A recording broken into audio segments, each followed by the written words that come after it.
All right, what's up, y'all? It's your boy, Trotter Trainer. I know it's been a while, but today I wanted to give you guys 5 financial tips that I personally wish I knew when I was in my 20s. Now, before I dive into these 5 tips, let me preface by saying that I am in no way, shape, or form financial guru. I'm not a financial advisor.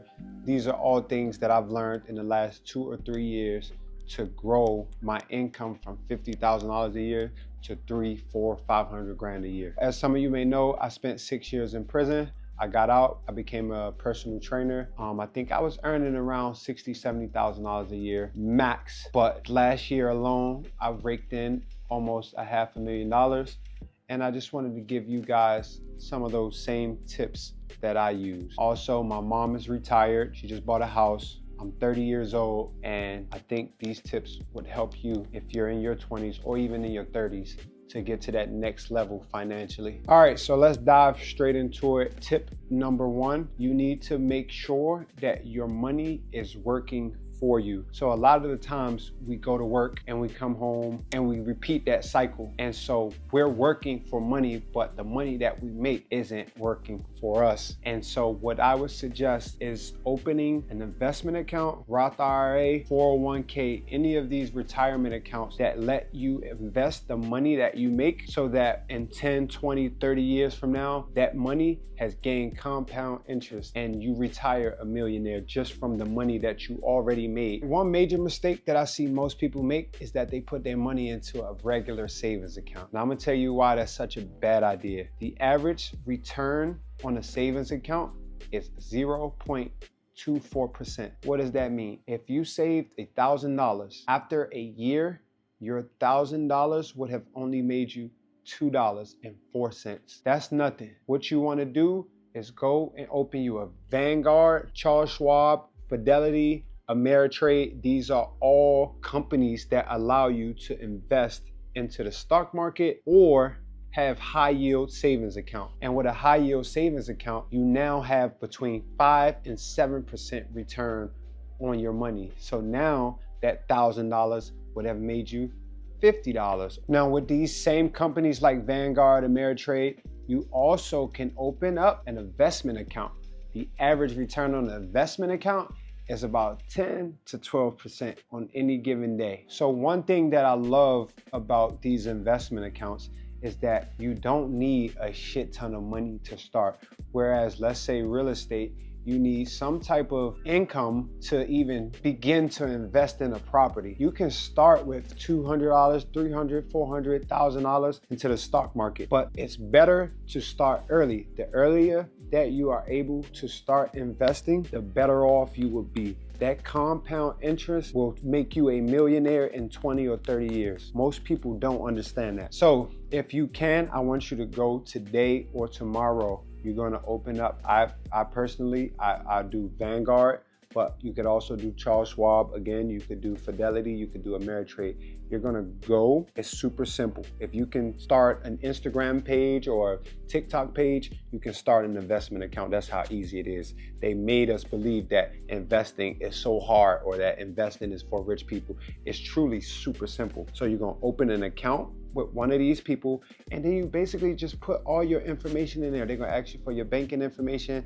they're gonna ask you for tax information, name, email, phone number, super basic information. And once you do that, you link your bank account, and then you can start actually investing from your bank account. I don't care what you got in your account. It could be $50.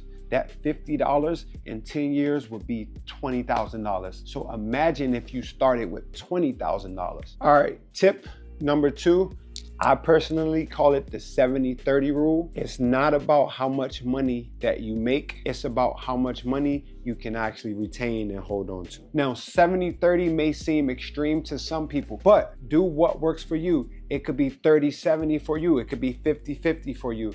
And what 70-30 means is that if I was to make $1,000, I keep using $1,000 as an example because it's an easy number. If I was to make $1,000, I would then take 300 of that $1,000 and I would figure out how to live my life based on this $300. The $700 I will put into a savings and an investment account. Now, I I know that that might sound crazy or absurd to some people. That's why you gotta do what works for you. It could be the other way around, where you take $300 and you invest it and then you live on the $700. Me personally, I'm going to figure out how to live on this $300. Now, here's where the discipline comes in on this 70-30 rule, because you have to figure out how to live your life on this little $300. Again, I'm just using it as an example. It could be $1,000 from $3,000 that you're using, right? But you figure out how to live on this $300. Now, me personally, I've had the same car for 4 years. I've lived in the same apartment for 4 years. I don't buy any new clothes. I didn't go in any new expenses. Now, most people, when we start getting more money, guess what we do? We go and buy more expenses. I've had the same expenses since I was making $40,000, $50,000, $60,000. I didn't go and buy new expenses just because I started making more money. So essentially, I live the exact same way now that I'm making $300,000, $400K as when I'm living the same way as when I only made $60,000 or $50,000 or $40,000, if that makes sense. All right, let's dive into tip number 3. You need to figure out how to make more money. Now, people sit here and say, oh, how do I make more money? There are so many ways to make money in today's society. If you have social media and you're not monetizing your social media, I don't know what to tell you. You can literally make $2,000, $3,000, up to $10,000, $20,000 a month from social media alone. Okay, you're not a social media person. Guess what? You can go and do online shopping carts. You buy items for cheap and you sell them for more. There are so many ways to make additional money. Or you can go pick up another side job, do a Uber Eats job, do a whatever it is. You have to figure out what works for you, what makes sense for you. But you just need to make more money. But let's say you do want to monetize your social media. Here's the blueprint. You're going to pick a topic, you study that topic, you teach that topic. Now, I know this sounds super simple, but picking a topic is what will help you build an audience. They know that I can come to you for whatever advice you're giving or expertise you're giving. Mine is personal hygiene and mental health. You know you're gonna get a personal hygiene and mental health video from Trail to Trainer. So I go to Trail to Trainer page for that. And now they're coming for financial advice, right? So you pick a topic, then you have to actually study that topic, because I can't sit here and give you advice on some shit that I'm not knowledgeable about or haven't done myself. I can now speak on finance videos because I've done it. I've made the money. I have proof. I have proof of building a platform from 0 followers, from being in prison to now making $300,000, $400,000 a year. So I studied that shit. I studied it, and now I'm teaching it. And now when I teach it, guess what? Brands find me because I have an audience. So hygiene brands, they come and find me. Hey, we know that you talk about hygiene in your videos. We'll give you $50K if you can put these 2 products in your videos. You find a way to monetize your social media and you make more money. It's that simple.